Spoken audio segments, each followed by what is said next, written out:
ایک چھوٹا سا بچہ ہانپتا کانپتا، گرد آلود کپڑے، چہرے پر اداسی، عجیب حالت، دوڑتا چلا جا رہا ہے۔ اس کی آنکھوں میں مایوسی ہے، خوف ہے، ایک ایسی نا امیدی ہے کہ بس اب دنیا ختم ہونے جا رہی ہے۔ اس کی یہ مجبوری، اس کی یہ مایوسی اسے شیوانا کے دربار پر لے جاتی ہے۔ شیوانا ایک مفکر تھا ایران کا، ایک ایسا مفکر جو بڑا رحم دل تھا۔ یہ جاتا ہے اور جا کے شیوانا کو کہتا ہے، شیوانا شیوانا میری بہن کو بچا لو، میری ماں میری چھوٹی بہن کو قتل کرنے جا رہی ہے۔ اس کی مایوس کن آواز کو سن کر شیوانا کے ماتھے پر بال پڑنے لگتے ہیں۔ وہ خاموشی سے اس کی بات سنتا ہے اور کچھ کہے بغیر اٹھتا ہے، بچے کا ہاتھ تھامتا ہے اور چلنے لگتا ہے۔ اس کی خاموشی میں کوئی فیصلہ مضمر تھا۔ کچھ ہی دیر میں یہ معبد میں ہوتے ہیں اور عجیب منظر دیکھتے ہیں۔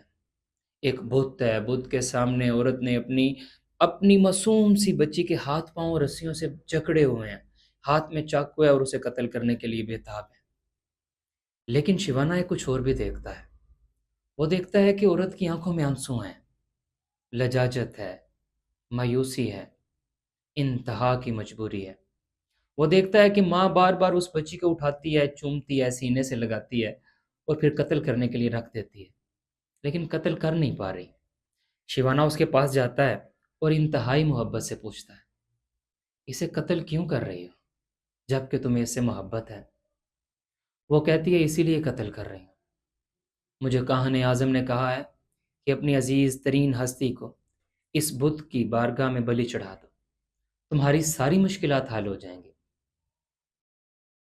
شیوانا سمجھ جاتا ہے، وہ تھا ہی سمجھدار۔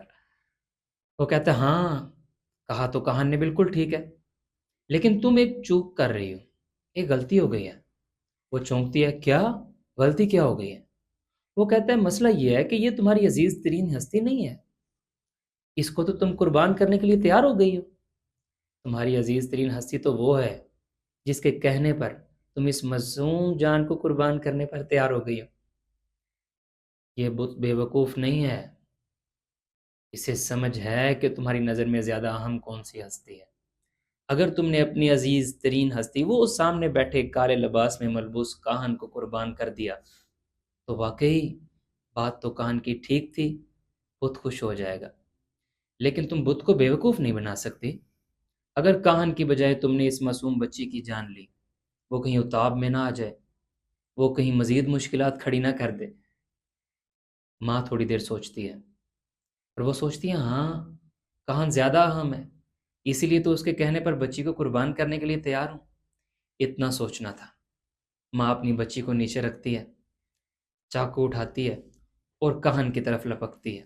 کاہن بھاگنے لگتا ہے، وہ اس کا ہاتھ پکڑتی ہے، لیکن وہ طاقتور تھا، جوان تھا، ہجوم کو چیرتا ہوا نکل جاتا ہے۔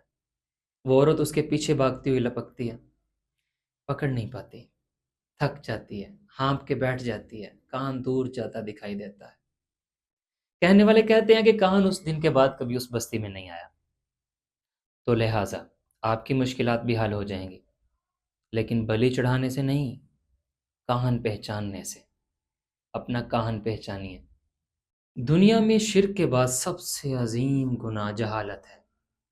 اس جہالت کو توڑ ڈالیے، قربانی نہیں، کاہن کو ڈھونڈیے اور کاہن کو قربان کرنے کی کوشش کیجیے۔ یقین جانیے، مال کے کائنات کی نظر میں آگہی کی اصل قیمت